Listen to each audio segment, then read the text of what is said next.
In the dawn of time, nestled deep within the cradle of Africa, there thrived a kingdom unlike any other. It was a land of shimmering rivers that wove their way through emerald valleys and golden savannas, where the whispers of ancient spirits danced on the warm breeze.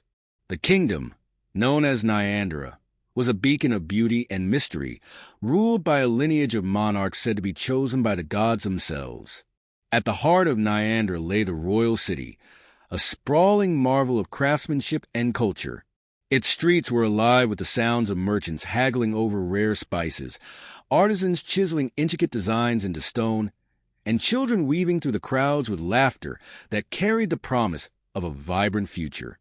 Dominating the skyline was the palace, a magnificent structure of ivory-colored stone adorned with gold, its towers piercing the heavens as if to touch the divine.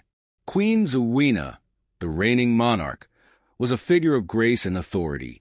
Her wisdom was matched only by her compassion, and she was beloved by her people. Tales of her fairness and strength were sung in the markets and whispered in the fields.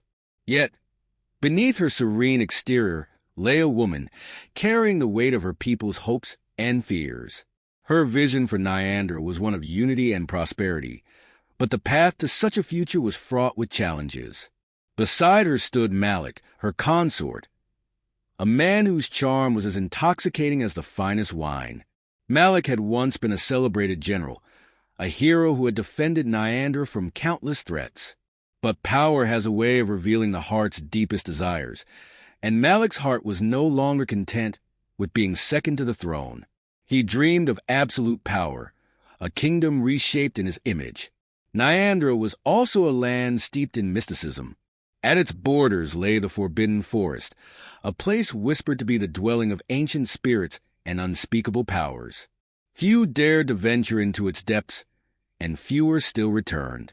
Yet, it was said that within the forest lay a source of unimaginable magic, a relic that could grant its possessor the strength to command both the living and the dead. The relic's origin was shrouded in legend. Generations passed. When the world was young and the gods walked among mortals, a jealous deity crafted the artifact from the essence of the void. It was both a gift and a curse, capable of granting unparalleled power, but at the cost of consuming the bearer's soul. Those who sought it often fell to its temptations, their ambitions twisted into madness. Over time, the relic was hidden deep within the forbidden forest, its location safeguarded by ancient wards and the spirits of the fallen. One fateful evening, under the cover of a moonless sky, Malik's ambitions led him to the forest.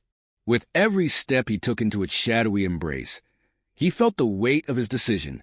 The air grew colder, the silence more oppressive. At last, he came upon an ancient shrine, its stones covered in inscriptions older than the kingdom itself. There, he found a relic, a jagged crystal pulsating with an otherworldly light. Malik returned to the palace, a changed man. His eyes burned with a newfound intensity, and his demeanor grew darker.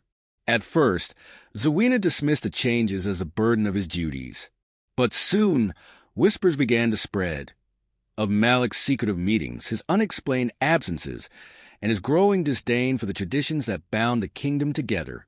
The relic's influence began to corrupt the very fabric of Nyandira. Crops withered, and the rivers ran red under the moonlight. Malik, now consumed by his dark power, declared himself the sole ruler.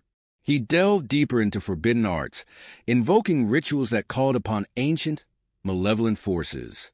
The court was divided. Some believed in Malik's vision of a stronger, more formidable Nyandira, while others feared the cost of such power. As Malik's influence grew, so did the tension within the palace walls. Zuwena found herself at a crossroads, torn between her love for Malik and her duty to her people. In her desperation, Zuwena sought the wisdom of the kingdom's oldest seer, Nia, who had lived through countless reigns and was said to commune with the gods. Nia revealed that the relic's power was not absolute. It could be countered by an equally ancient magic rooted in love, sacrifice, and the collective strength of Nyandira's people. This magic, older than the relic itself, had been woven into the land, the rivers, and the hearts of its inhabitants. When the betrayal came, It was swift and merciless. Malik seized the throne, casting Zuwena into the dungeons. The kingdom descended into chaos as Malik's rule ushered in an era of fear and oppression. But Zuwena was not one to surrender to despair. In the darkness of her cell, she began to plan her return. Allies were rallied in secret, and the people's faith in their queen burned brighter than ever. The battle for Nyandira was fierce and unrelenting. Zuwena, armed with the resilience of her ancestors and the love of her people, confronted Malik in a climactic struggle.